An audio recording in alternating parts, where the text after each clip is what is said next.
श्रीमद् भगवत गीता का दूसरा उपदेश है कि इंसान के दुख का सबसे बड़ा कारण है उसका मोह।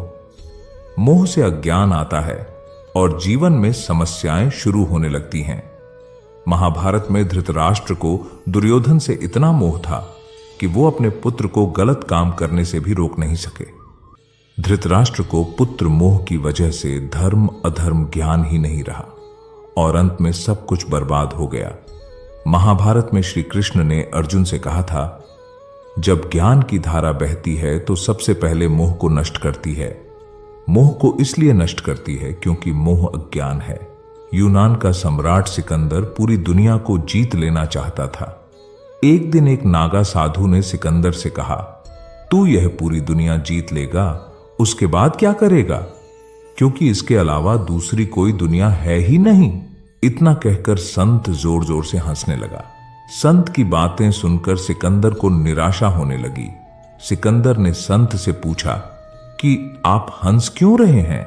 संत ने जवाब दिया कि तू पूरी दुनिया जीत लेगा तब भी तुझे निराशा ही मिलेगी, क्योंकि तू दुनिया को जीतने के मोह में बंधा है, जबकि मेरे पास कुछ भी नहीं है, लेकिन मैं हमेशा खुश रहूंगा क्योंकि मुझे किसी भी चीज का मोह नहीं है। सिकंदर ने अभी दुनिया जीती नहीं थी, लेकिन अब संत की बातें सुनने के बाद दुनिया जीतने के विचार से ही वह निराश हो गया था, क्योंकि दुनिया जीतने के बाद कोई और मोह नहीं बचेगा। मोह की वजह से जीवन में दुख ही आते हैं। मोह घर परिवार से हो सकता है, सफलता का मोह हो सकता है, सुख सुविधा और मान सम्मान का मोह हो सकता है।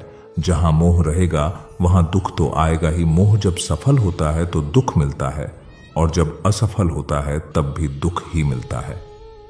श्री कृष्ण कहते हैं कि जब कोई मोह त्याग देता है तो उसे मेरी कृपा मिल जाती है।